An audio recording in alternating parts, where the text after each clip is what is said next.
Giving Living by Reverend Frank Papandrea.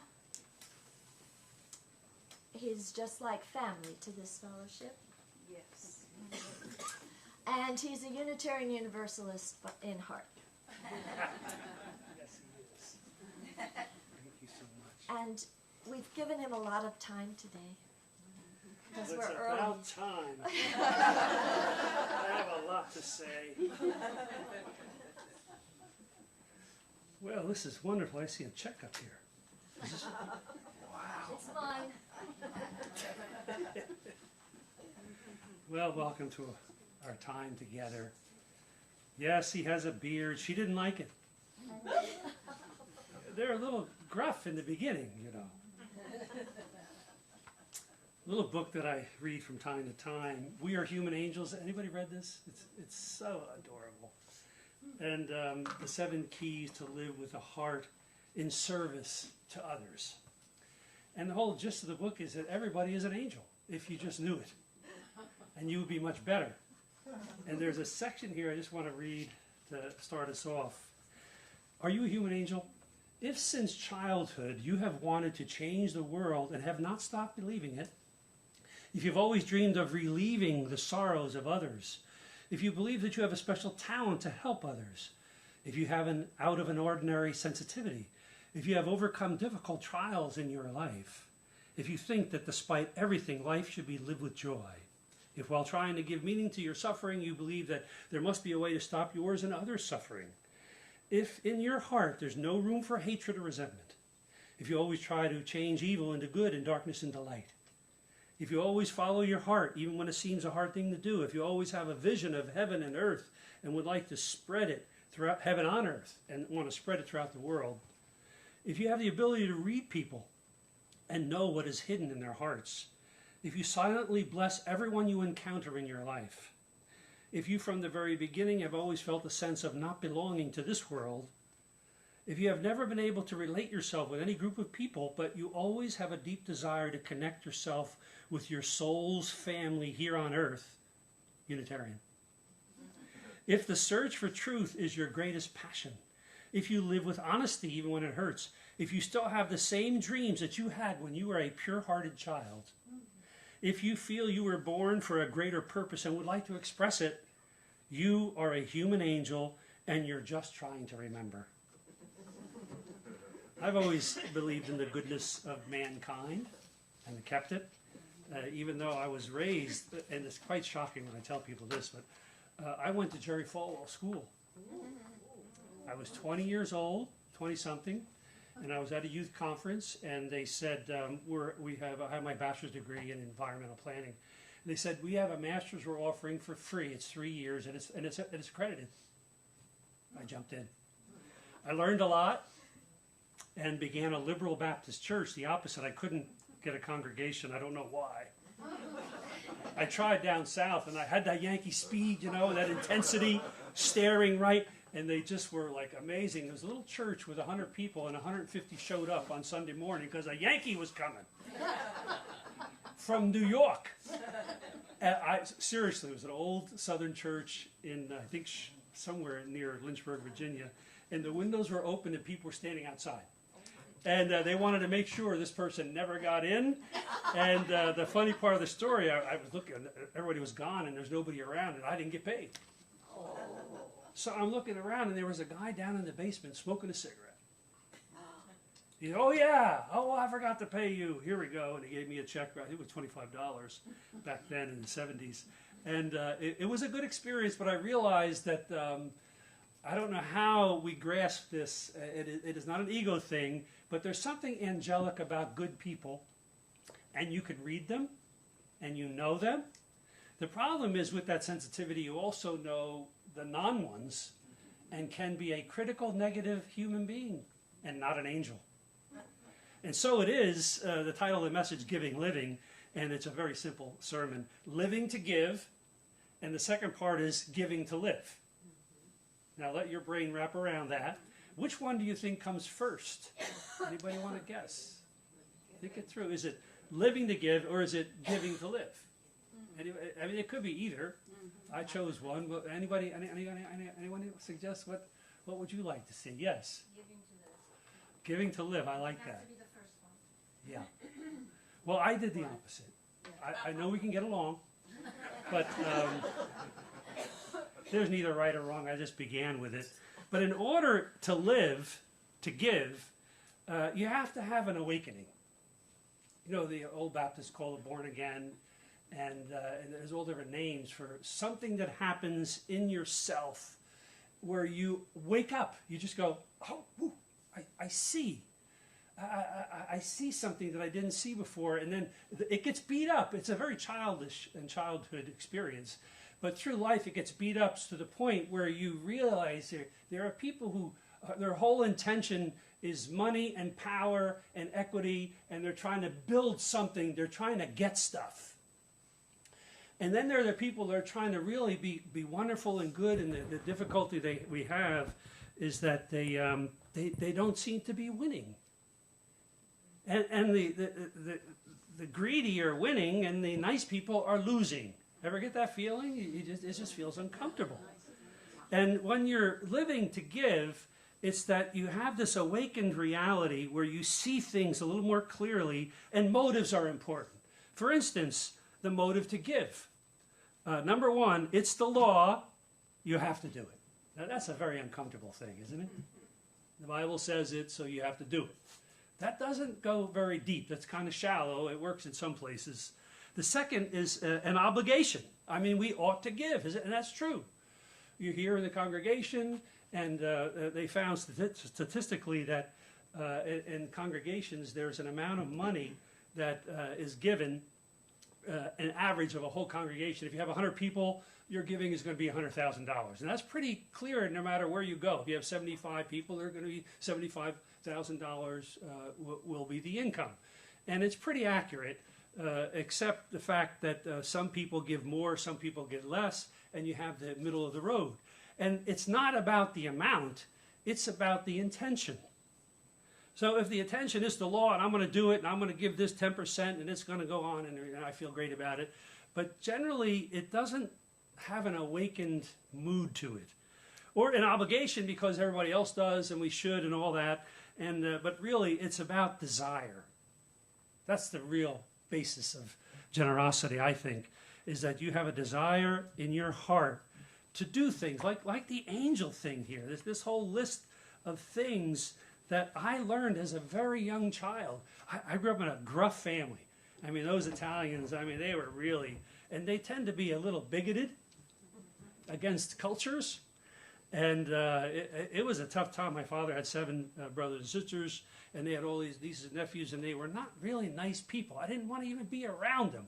Little Louis was a terror. I mean, a holy terror. And all of his life. And then there was the picture in the news in Roselle Park, New Jersey, where Louis Colucci started the sofa on fire and was throwing it out the window. Yeah, that was my cousin, little Louis. His son contacted me recently on Facebook. It was kind of, and he's wonderful. They're just different, if you know what I mean. And so I had 6 brothers and sisters, and we're all very different. And I just had this desire to be a good person and give, and raised across the street from the Catholic Church all my life, Catholic grammar school. I really got into the concept of the angel and the good people, and I was surrounded by these wonderful nuns. Now, a lot of people had some bad ones. Sister Fabronia was a bad one, and she pulled my hair. You know, I had real long hair, like an Elvis look.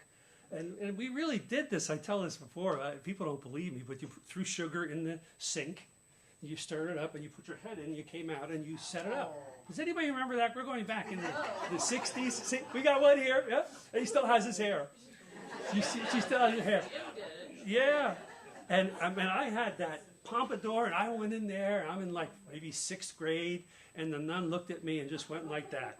You know? So, I mean, we have these bad experiences, but mostly we have this awakening of motives where we want to do what's right, but we're challenged all the time. And so, you know, the neighbor has the dogs barking, and then, you know, and then you get someone else, and now there's 4 dogs. barking. And every time you go outside to enjoy your beautiful property, and they're going crazy. And you're looking at them wondering, are they going to kill me? Or is the tag wailing? How do we figure all this out in life? It seems to not be working well. Giving and living fit together. And it's a spirit about a person. And it's a lifestyle that we live in. And instead of needing to give something or being required to give something of time, talent, and treasure, and that's really what we have, time, talent, and treasure. And as we learn how to put together this reality of giving, is that I don't have money, but I have some time.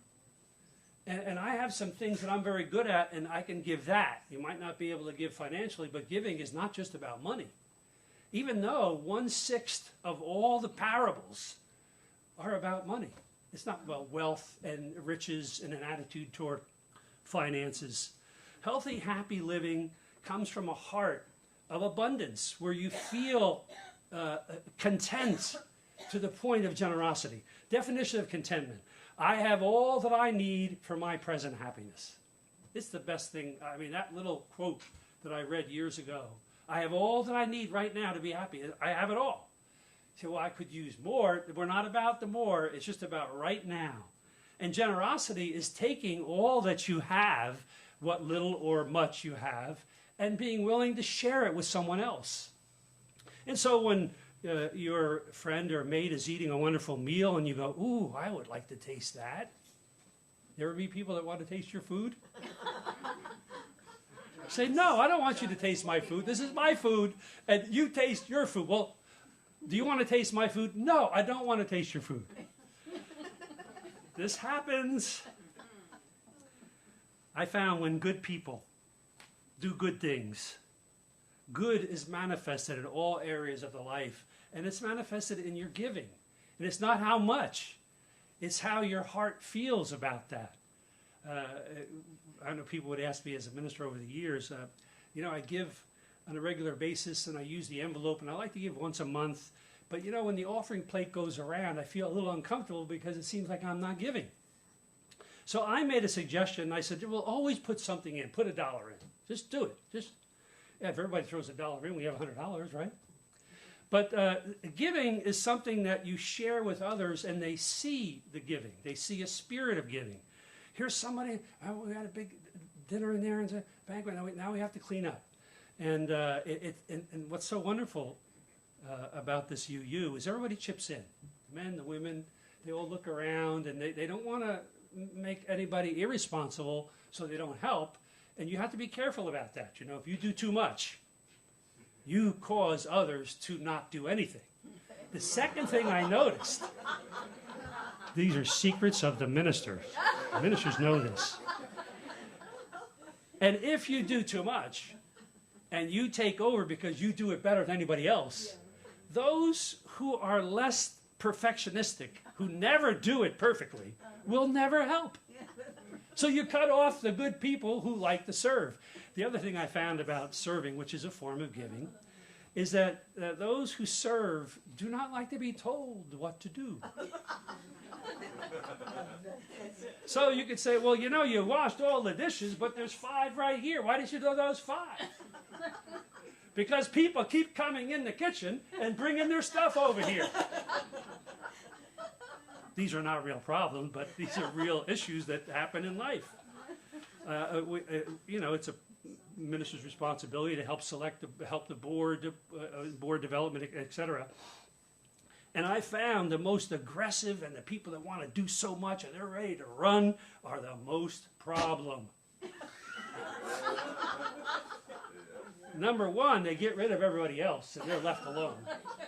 And number two, it's the phlegmatic, easygoing, they don't really want to do much, but they're very good at what they do, if they do it.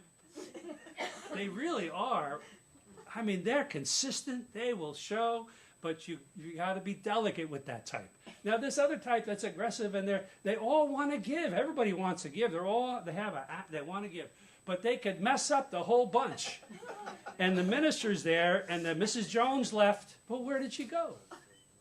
Well, she's mad at you. Well, what did I do this time? Because we always, we don't know what we're doing. For 10 years of my ministry, I had no idea what I was doing.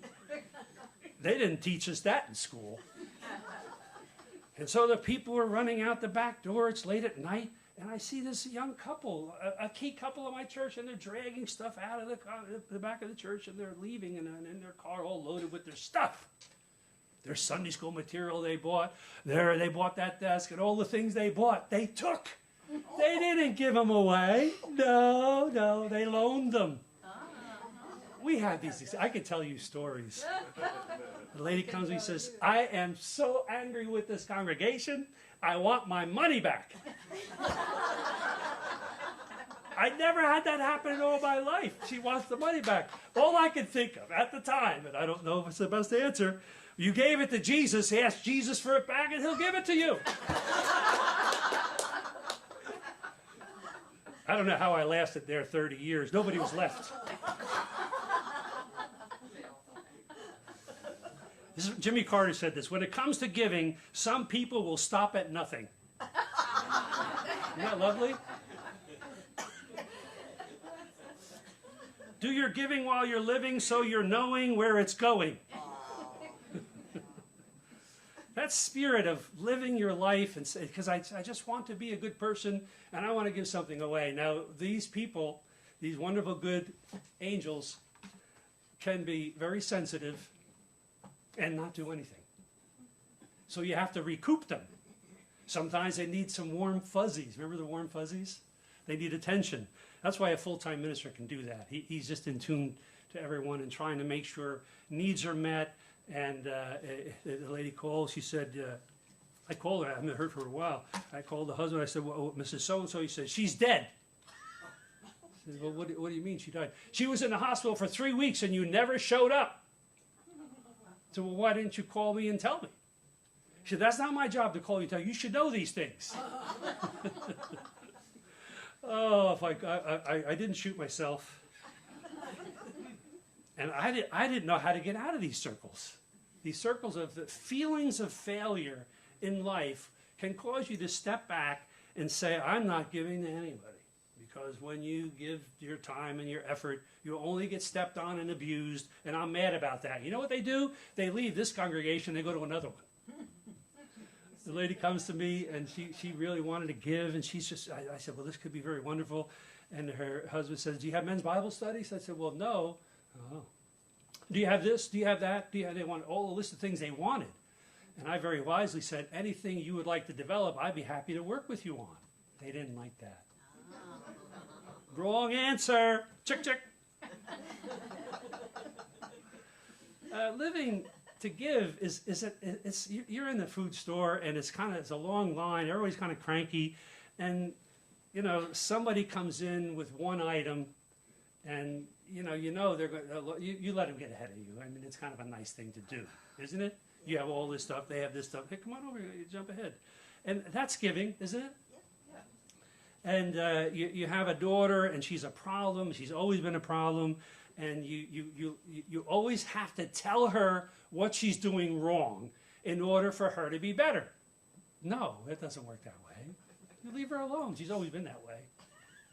Isn't that true? Yeah. The ones you're trying to change, they've always been that way. And they're alive, and they're healthy, and why bother? They don't do things the way you do them. And that's the hardest part about being in leadership, is there are so many that would do it less of what you would like. And yet, they need to be activated. The key to a successful congregation are active people. And you take all the people who are active and the number of them, and generally it's 10%. So, and smaller congregations, it gets higher. But 10% of 70 people is only 7 people. And the 7 people working really hard are mad at the other 63. And they show it. And then you hear in the congregation, all right, we're having a sign-up list. It's in the back of the room, and we need to sign up for all these duties, And I always tell people that's the wrong way to go, You don't sign up. But you can make a phone call and say, hey, we're having some food, we're going to have a party, we're going to do some work around the church. And you create an atmosphere of interest in wanting to work. It's a whole different way of living, and it's a different way of giving, really. Having that ability to know ahead of time what needs to be done, and then you know all the work is going to take to get there. So, okay, now how do we make all this happen? I had an old guy in my church, Mr. Knox, I was just thinking about him, and what he loved to do was get into the garage and get all the materials ready for all the jobs that had to be done. So we organized the jobs, these are the outside jobs, and these are the materials. And this is the painting, the materials. Everything is ready to go. I mean, this guy was so wonderful, but he had one slight problem. He knew so well, he was a janitor in the local high school, how things should be done. He would tell you how to do them. And he would come around and make sure you did them the way they're supposed to be done. So what he was doing in his wonderful abilities was driving people away. Oh, Pastor, I've got to go. So there we are, Mr. Knox and I, sitting there by all the wonderful material, but nobody here anymore. And so all the good we do, and we think we're giving or we're doing all this, you could be doing too much. And I find that to be a real problem. That, and I've been here, well, 8 years now with Corey, so I've been watching and observing. And a lot of people work so hard, and then they leave mad. They're working too hard. So, well, it's everybody else's fault that they're working too hard. No. This is the way it is in all congregations, all over the United States. And the few that want to really participate, never be upset with others who are not able to. It will burn you out. As a minister, I saw this. I'm so frustrated. I call for a work day and nobody shows up. Well, I learned if you're going to call for a big work day, you want people to show up, you got to have food. So we had burgers and hot dogs, and Mrs. So-and-so, and Mrs. Cooper was making her famous cheesecake. I have never had cheesecake like this woman makes with, oh my gosh. And so her cheesecake's going to be there, and so we made sure it happened in the celebration of the event. And we love to have kids as well, painting or slopping and just making a mess, but they're there, they're participating. And this is what living to give is like. I am a part of a congregation because I'm willing to give to it. So I don't really want to be that active. As a minister, I was active for 30 years. So, I don't want to do too much. I'd like to retire. And then there's these needs, unmet needs. You say, well, I can meet that need or that need. So this living with an interest in giving is a lifestyle. Second part of the message is giving to live, which is a little bit different. And it's not about getting, it's about seeing what you have and minimalizing the thing. If you don't use that item in your house, get rid of it. You ever see that? It's there, and it's this wonderful thing. You got it as a wedding gift, and it does nothing, and you've never used it, but it's still there, and you still have it. Well, get rid of it. You don't need it. Get rid of stuff. Corey's a minimalist, and I have to be careful because things are gone. Do you know where that went? No. Not human angels are also around. A miser was called upon by the chairman of the community charity saying, "Sir, we're having this fundraiser. Our records show that despite your wealth, you haven't really given to our fund drive ever." And so the man says, "Do your records show that I have an elderly mother who was penniless when my father died? Do your records show I have a disabled brother who is unable to work? Do your records show I have a widowed sister or small children who can barely make ends meet?" No, sir. Well, we didn't know. Our records don't show that. Well, I don't give to any of them, and why should I give any to you?